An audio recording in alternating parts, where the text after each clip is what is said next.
What's your message to all the young Virat Kohlis watching this and young Jemima Rodriguez is watching this who will take the country further?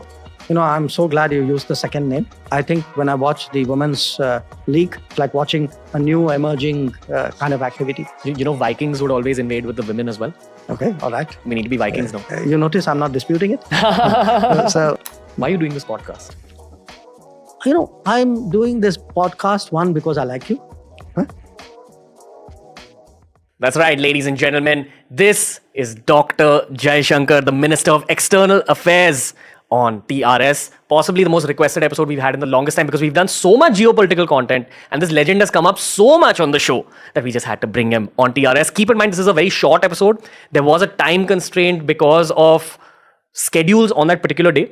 So I couldn't podcast exactly the way I wanted to with Dr. Jayaankar, but it's a beginning. You're going to see an incredible episode of TRS up ahead. Special thanks to MyGov India for making this happen. This is my mid-20s dream to talk to this man, considering how much he's done for the country, considering how he's rewritten the country's branding on a global stage.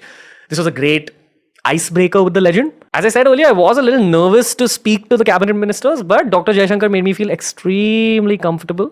That's his actual real life vibe if you're a young, motivated Indian. And that's what this particular episode 1 with Dr. Jayaankar was about. It was about the young, the new, and the motivated India.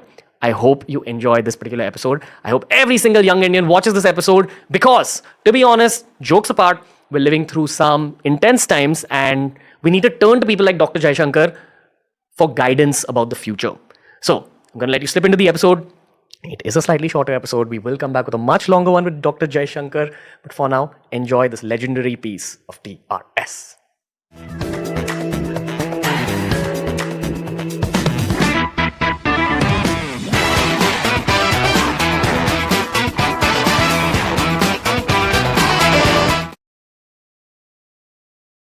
Dr. Jayaankar, the most requested podcast possibly that we ever had. How are you and why do you think that is? Well, I'm good. Been a busy few weeks. Okay. But I would say probably people are more interested in foreign policy. Nowadays. And maybe they're going to watch you. So, I mean, geopolitics is one of those subjects that people have been lapping up only recently, but lapping it up heavily. And you're the poster boy for everything that's happening correct geopolitically for India. Okay, that's good to know. But in a way, it's natural. Look, what do we do most of the time? You get up in the morning, first thing you do is reach out for your phone, right? And see what is it you missed when you're sleeping. Now, what it's done is it has connected us completely to the world. Yep. And because of the phone, and then you build everything around it, once you start getting used to global content and global comparisons, then, what you eat, what you read, what you think, everything becomes global. Yeah. That's why they call it globalization. Okay. Simple question for you. Who is Dr.S. Jayaankar, the man? Like that people don't know. I'll tell you why. Right now, you're very popular on shorts and reels for your very aggressive comebacks and your very aggressive responses. And in many ways, I feel like Virat Kohli and yourself are the faces of young India. In some ways, this is how young India there's a slight age difference between us. No, but you're still the guy young India is like cheering for. When we see you up there talking to all these people from other countries, we're like, yep, that's the response that they should get. Look, I'm a trained diplomat whose general SOP is, play it cool, sort of don't make too many waves, etc. Now, partly I've transitioned into being a political face, okay? But even, I would say, the diplomatic side of me, which is still very deep, after all, I've done it for 45 years, maybe more now. It's like this, I'm very nice to people who are nice to me. When I get pushed, I think it's natural to push back. And one of the things that has been happening to a bit is in the last year and a half, people have been pushing us a bit, So I feel, it's you brought up Virat Kohli cricket analogy, if you get a few bouncers, you want to do something with it, no? Hit that pull shot. Yeah. Okay. When you say the sentence when I get pushed, in many ways your I get pushed is actually when India gets pushed. Absolutely. And you are the personification of India on a global scale. Keeping that in mind, I want to ask you why PM Modi said that you have adbhut thoughts. No, I not. He didn't exactly say adbhut. I think he said वो अंदरूनी हाँ कि उनको बहुत अनुभव है. Look, to be very frank, we had got off a plane. I was myself a little bit zonked getting off the plane, and he was talking about just outside to a group of supporters. And I guess I didn't ask him after that. Okay, I guess what he was really saying is, look, this guy has watched a lot of people come and go, so he's seen a lot. So maybe you should talk to him and ask him what's different. What's your gauge? Or what's different? Yeah, about you. No, I don't think it was so much what he was talking about me. He was actually saying that, look, guys, talk to him because he will tell you how much the prime minister's visits have changed, how much foreign policy has changed, how much the country has changed. So it was more his my thoughts rather than me as a subject that he was talking about. That's my take of it. I think it's one and the same thing. Whatever. Okay. I had Ishant Sharma on the show yesterday. Oh, really? Okay. And he spoke about how after a certain point, because you've played so much cricket and you have so many experiences that you've had, your pattern recognition improves. Some people would call pattern recognition intuition or the sixth sense. Mm-hmm. I am 100% sure that even on a geopolitical scale, there is a role of your sixth sense. Absolutely. I agree with you. Can you talk a little bit about this? Like a slightly higher level of pattern recognition, or even go one level higher than that? Is there like a spiritual aspect? I mean, I use that word cautiously. No, look, what happens is this is partly experience, but it's partly also hard work. Any business, we are using a sports, but I would use it in my own line of work. You spend a lot of time reading other players, understanding their game, their play, how does it work, their mind games which they try on you. So you try to see patterns in other people, in other countries, in other other foreign ministries, etc. Just like you do in sports. So in that sense, there's something it's a competitive activity. So if you're going up against a competitor, and I am a very competitive person, okay? I mean, when you ask me that bit, I absolutely let you know. I mean, I try to work out as much of it in sports, but I still have a lot left over for my real business. So if you are a competitive person, all the time your sixth sense, as you call it, is working on your, one part I'm listening to you, but if I've seen you do this before, we've talked before, I've prepared by watching you or studying you before, the sixth sense takes over. So sometimes, when you are in a situation, people sometimes ask you saying, oh, did you think about that line before? I didn't. I mean, that sixth sense takes over at that time because you already kind of, it's moving faster than your mind. And it's actually telling you, okay, they're going to hit you with this. So you're already processing it. So you see that coming at you before it actually comes at you. So I would say it's more like a instinct. You call it spirituality. I wouldn't go that far, but sure. There you have. But I just want to round off the earlier point. You asked me what did PM mean by that? What has changed? I think one part is we're really living under Prime Minister Modi in a different era. I mean, he has been in many ways personally transformational. He's churned the system in a very, very radical way. I mean, I joined the government when another Gujarati was a prime minister, Morarji Desai. Okay, so that's how far back I go. Huh? A lot of people, your listeners would be wondering, okay, what the hell is he even talking about? No. Huh? You're still the poster boy of young India. But look, it's not often you get people in any line of business, leave alone in something like running a nation. You can have the big thoughts, the strategic ideas, the grand vision. Very seriously, you have the revolutionary concepts that you chart out, okay, there's a different way of looking at a problem. That's one skill.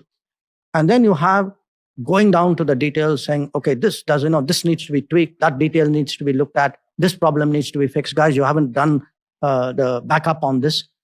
Usually, there are talented people, inspired people who get the big picture.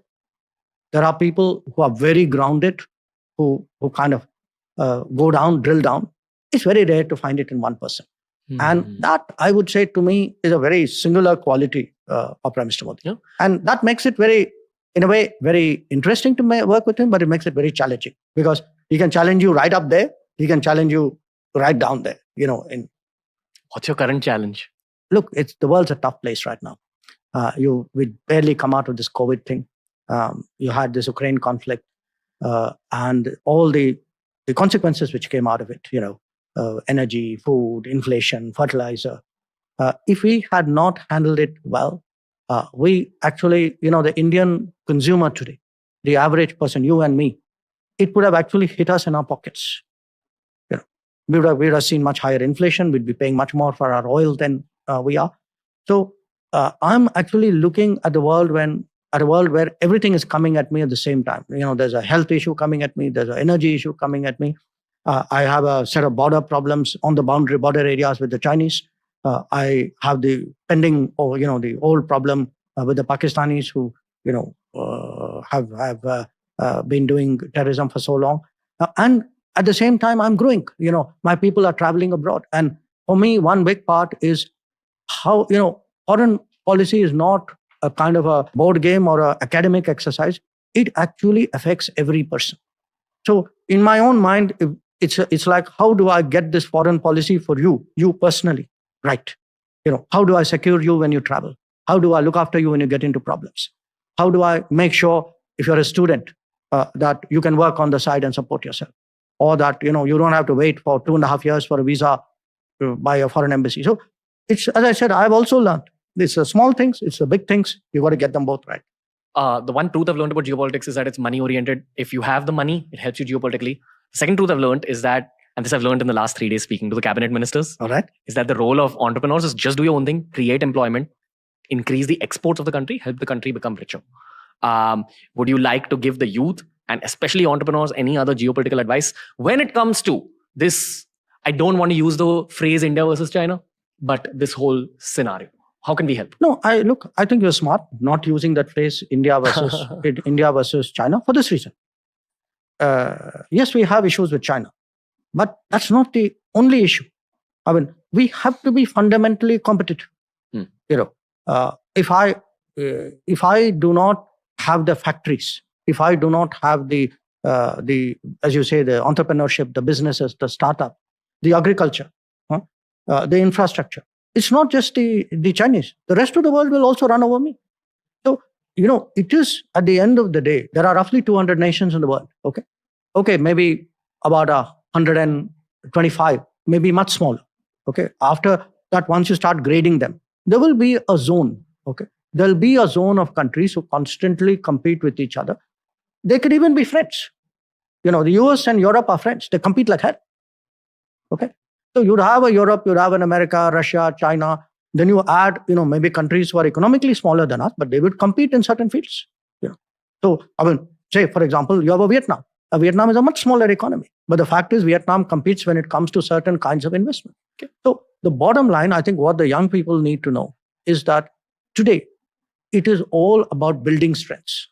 That when you say make in India, when you say startup India, when you say Gati Shakti, nobody's going to manufacture in India if your infrastructure is lousy. Okay. So they need to see the smart ports, the good roads, the rapid movement of goods. Now, if you have to do all this, if you really need to create jobs, to me, at the end of the day, it's all about creating jobs and opportunities. There are many roads to it.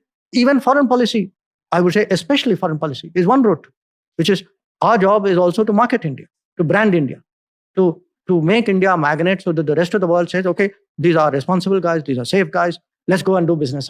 They're not going to steal your stuff. Okay. Basically, chase excellence, create employment. Absolutely. And as we move forward in this chase of individual excellence, you will achieve national excellence. Absolutely. Okay? Absolutely. In the sport of in the global sport of geopolitics. Absolutely. All right. Well said. When you meet one of our rival nations' foreign ministers, like we saw you doing the Namaste to Bilawal Bhutto, what is your interaction with him, which the news doesn't capture, which only podcasts can potentially capture? And what's your interaction like with, say, the Chinese foreign minister if you meet him? Diplomacy is an art of detail in a way. Okay, there's a lot of nuance, body language, how you dress, what you say, how you look, how you hold your hands or don't hold your hands. So all of this counts. It depends on the person. It depends on the situation. It depends, the context, National the relationship. Yes, that also. Okay. So you try to use. It's a bit like a choreography. So you use that occasion to do the signaling.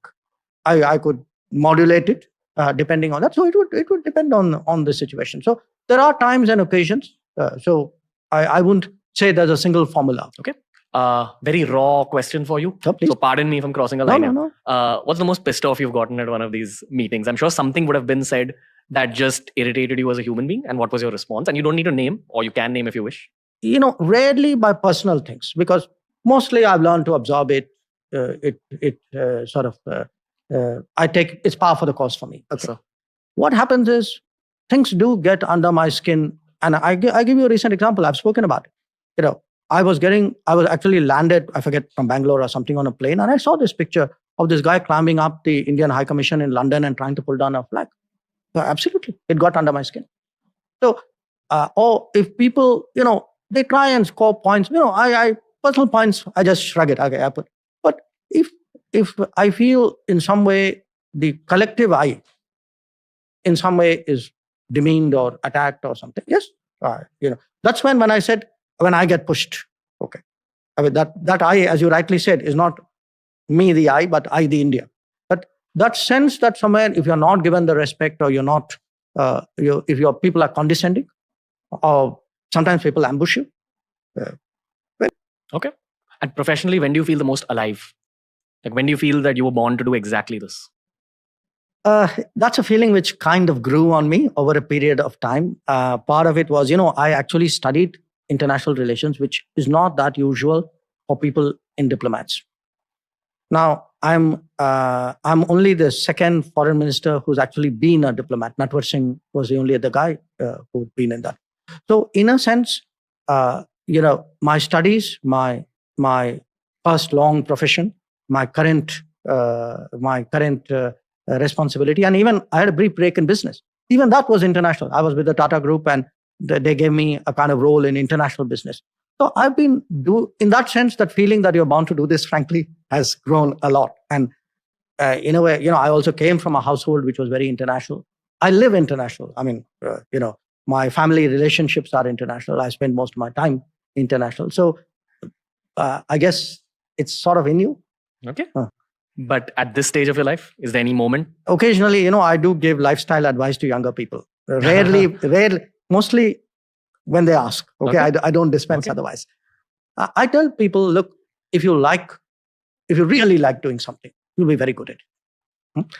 The problem with most of us is we end up doing things which are not necessarily what we want to do.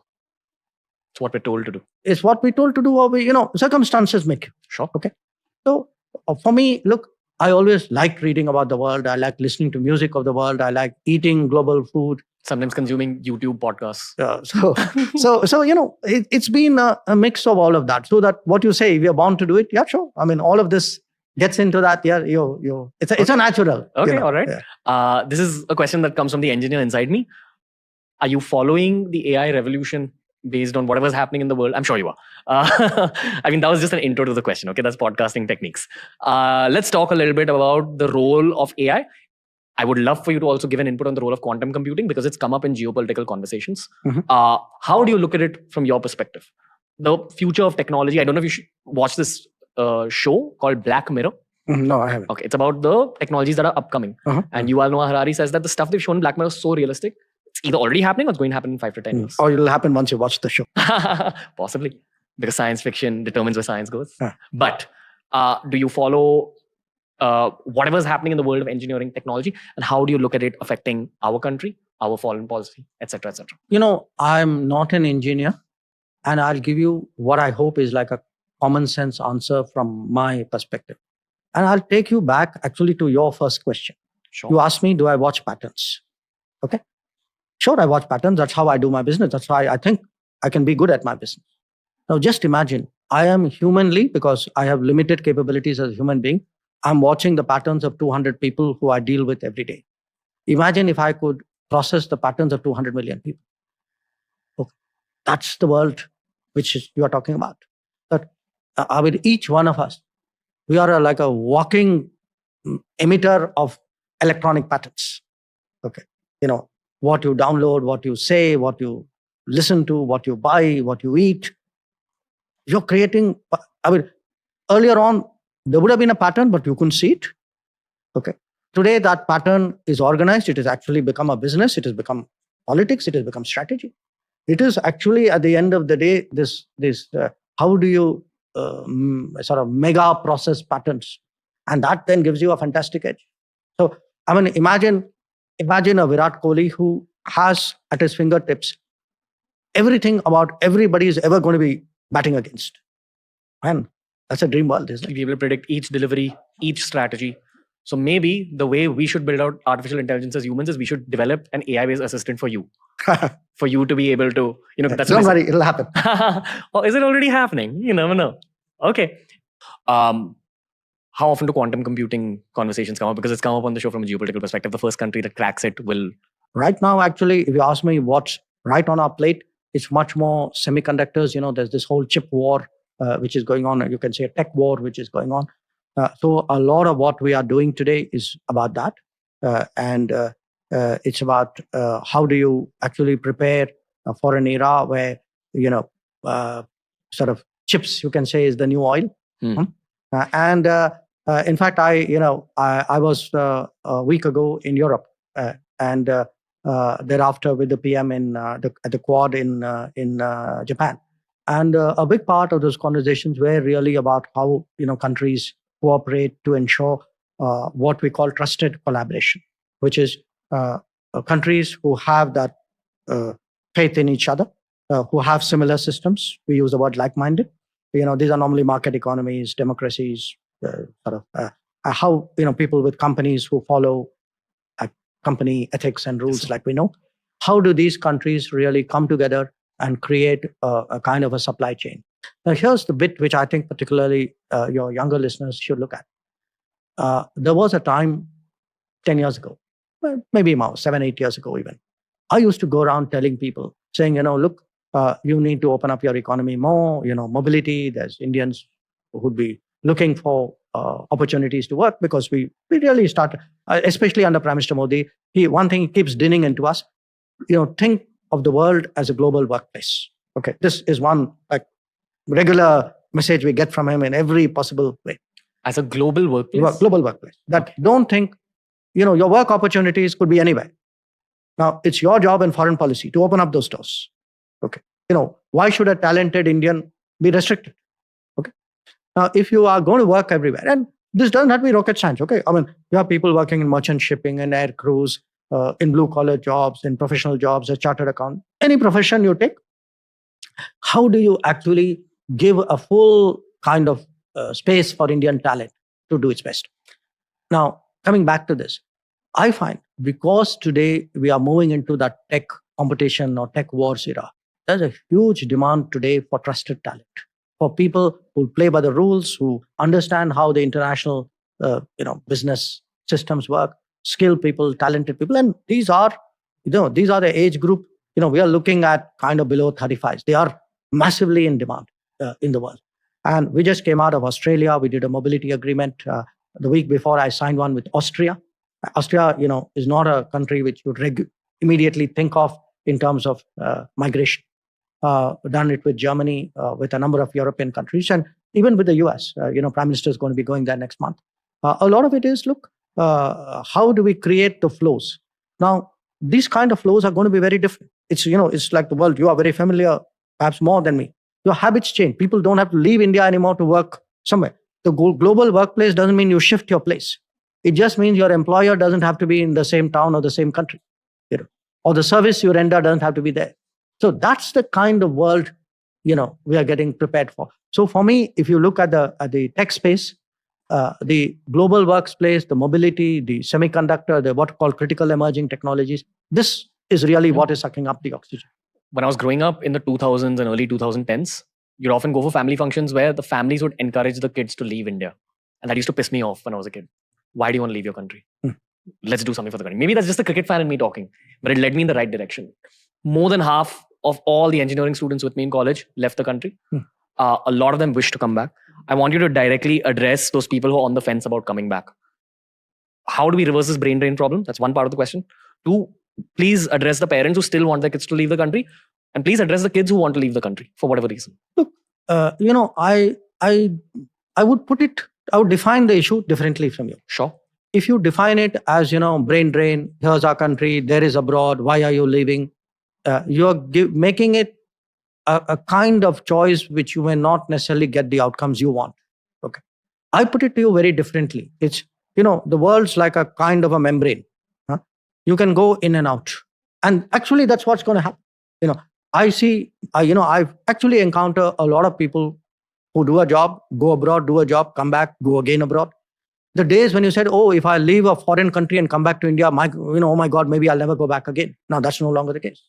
So what you say, yeah, sure, maybe 10, 15 years ago, that's the way the world was. I think we need to today recognize that, there was a time when you said a short-term job is what is the employer's preference. For a lot of people today would actually say, okay, let me take this, but I'm not sure I'm going to commit my entire life to this. That's also happening. So the job is changing, the people are changing, mobility is changing, global economy is changing. I think you're going to see a lot of this up and down, movement. And people will also realize in many industries that actually you may get an opportunity in India, which may be better than an opportunity abroad. Yeah. Sure. We have too many Indian Steve Wozniaks sitting in America right now who've studied, gained experiences of working in tech there. We have a lot of Steve Jobses in India who are looking for Wozniaks to come back here and build the kind of companies that we're seeing built out in Silicon Valley. So, do you have anything to say about that? Is that correct thinking? Look, I've been to Silicon Valley a few times. I see changes even in Silicon Valley. Silicon Valley today is much more interested in the values of India. That's also happening. So it's not like escape to Silicon Valley and guys, now I found Nirvana. Anymore. Sure. I think you're seeing a lot of people, out there coming back. After all, look, even for people out there, when they now see, you take the example of Apple. Okay, why it's been an important event is it's had a very strong resonance at different levels. It's had a resonance in manufacturing. It's a kind of validation of an improved business atmosphere. It's also, by the way, a testament to the quality of people they find. Now, this wouldn't have happened 10 years ago. So it's a very good example. Look, I can always tell anybody, everything is much better 10 years. Now you'll say, okay, show me the proof. To me, that's a proof. When you actually have good global companies, and the other interesting thing is when you have Indian companies, the big ones, who are actually now saying, maybe I'm going to invest a bit more in India. I don't need to necessarily hedge by going out. So that too is a factor. So things are happening. Okay. Why are you doing this podcast? I'm doing this podcast, one, because I like you. But two, I'm also doing it because I feel today you need to get people to understand what we are about, what the government's about, what the world is about. And different people absorb differently. Okay. There's still people, the beauty with India is you have 20 different mediums spread over 200 years. All of them are still working. It's like having an old model that's also working, and the latest gizmo is also working. So today, Man Ki Baat also works. Okay, newspapers also work. But it's who you're talking to. Okay. So, this is a different set of people I'm talking to, a different generation of people I'm talking to. I would love to believe that my podcast audience is the one that wants aggressive growth. It's the Virat Kohlis of the future of this country. I hope so. So considering that these are all extremely aggressive leaders, one last question for you on this chat, and I hope it's the first chat of many, many more chats that we have eventually. What's your message to all the young Virat Kohlis watching this and young Jemima Rodriguez watching this who will take the country further? I'm so glad you used the second name because I actually this year got really, it's something which I followed for some time, but I think when I watched the women's league and I find that's something which is also really, it's like watching a new emerging kind of activity. But Vikings would always invade with the women as well. Okay, all right. We need to be Vikings now. Anyway, okay. Let's go on. You notice I'm not disputing it. But look, my message would be different era, have self-belief. The kind of opportunities, the possibilities of this era are very different. I think today it's very important at one level. I spoke about thinking big and thinking kind of practical, deep detail. Similarly, I would say we need to look at the big choices we make, the national choices we make. We need to look at the personal choices we make. They're not diverse from each other. A good, sound national choice actually widens your personal choices. And look, anybody with age wants to be younger. Okay, it's a natural feeling. But truly, for someone who's today, say 20, there's a world waiting out them to happen. And I think it's the obligation of people like us to sort of open that up as much, to prepare it as much, to create that kind of favorable ground. And when maybe in the next chat we should do this. Actually, you look at Indian cricket and Indian diplomacy. I think there's a lot that they could learn from each other. That could be a subject in itself. Wow. Okay. So many more tangential questions just related to that thought. One last question. There's also a lot of YouTubers, and I would like to say extremely early thought leaders. Maybe we are, because we do influence a large mass of people. What's your message for them? What role do we have for our country? Look, I think today you honestly don't have to be experienced, which is another nice way of saying a little older, to lead. Leadership can come from a young person. Conversely, there are people who may be older who would relate to a young person precisely because they have that kind of confidence. I was very struck. I was reading something which PV Sindhu had written, and one of the points she made was, how is it that Narendra Modi is today a youth icon? Why is he a youth icon? It's a very interesting question. It's worth thinking about. So I think that's a good note to end this session. So I too look forward to another one at some stage. I've given you an idea today, but always open to your thoughts. Dr. Jayaankar, honor of my life. That's all I will say. Thank you for everything you're doing. The whole I is India conversation. Mm-hmm. We all know that secretly. The youth is obsessed with geopolitics nowadays. Thank you, sir. Means a lot. Looking forward to talking to you again. If I may be able to do so, I would like to fist bump you and say thank you, sir. Thank you. Learning from you every day. That was the episode for today, ladies and gentlemen. Big tick mark on my own career objective sheet. This is a legend. I just spoke to a legend. Trust me, it took time to sink in. Like, it was just a 45-minute conversation, and I know that the next time I meet him, it's going to be a 2-hour conversation. We're going to go much deeper. We're going to cover many more topics. I'm going to ask him a lot more questions that Abhijit Chavda, Rajiv Malhotra, Abhijit Iyer Mitra have raised in my mind, but that's for the next time. For now, I request you to share this episode as much as possible. More cabinet minister interviews are coming up. Thanks to MyGov India helping TRS crack these conversations. Please give me your feedback, ladies and gentlemen. I want to know what you thought of this conversation. I want to know what we can improve, and I want to know who else you'd like to see when it comes to this political phase of TRS. I always try bringing out the human side of the person. And I hope that you enjoy these conversations as much as I enjoy creating them for you. Lots of love to you guys. Lots of gratitude. Dr. Jayaankar will be back on TRS. Lots of love and gratitude and peri pona to him. Thank you, sir, for everything you do for the country. I hope to see you soon. Was an honor speaking to you. And it's always an honor creating episodes for you guys. Ranveer.